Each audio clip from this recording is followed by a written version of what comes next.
President Trump's sweeping job cuts now target the IRS next, and thousands of government workers already in several agencies across the country. Elon Musk late today, center stage, wielding a chainsaw, boasting about slashing the federal bureaucracy. The president's team today defending his first 30 days in office. And tonight here, the new poll, what Americans think of this first 30 days. Here's Mary Bruce tonight. Tonight before a conservative conference in Washington, Elon Musk, chainsaw in hand, boasting of slashing the federal workforce. This is the chainsaw for bureaucracy. Chainsaw! With tax season in full swing, the IRS tonight beginning to lay off more than 6,000 employees across the country, roughly 6% of its workforce. Employees like Kia informed by email. I was like the first person on my team that got the email, and I just broke down into tears. Sources tell us no one being laid off plays a direct role in processing Americans' tax returns, but that there are still widespread concerns within the IRS that the layoffs could ultimately cause delays. The firing's part of the administration's sweeping effort led by Musk to dramatically downsize the federal workforce. More than 2 million people spread out across all 50 states, with the largest number in D.C., Virginia, Maryland, Florida, Texas, and California.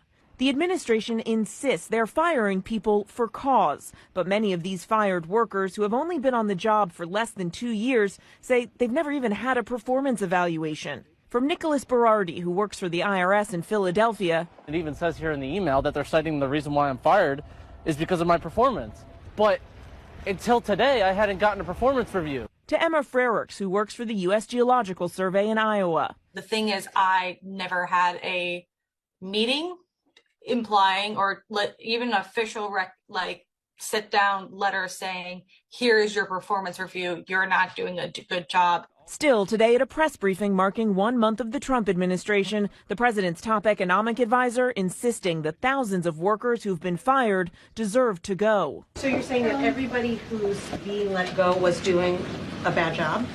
I'm saying that we're studying every agency and deciding who to let go and why. And we're doing so very rationally with a lot of support from analysis. Because we're being told by a lot of people who have been let go at other agencies that they were told they were being dismissed because of poor performance, when in some cases they haven't even had a performance review yet because they've only been on the job a couple of months. Yeah, I've never seen a person who was laid off for poor performance say that they were performing poorly. But as the president's team stood in the briefing room defending his first 30 days, tonight a new Washington Post Ipsos poll has Trump's approval rating at 45%, with 53% of Americans disapproving. 57% say the president has exceeded his authority since taking office. Only 34% approve of how Musk is handling his role, with 49% disapproving. The president gets his strongest numbers on his top issue, immigration. But even there, the public is split, 50% approving of his performance and 48% disapproving.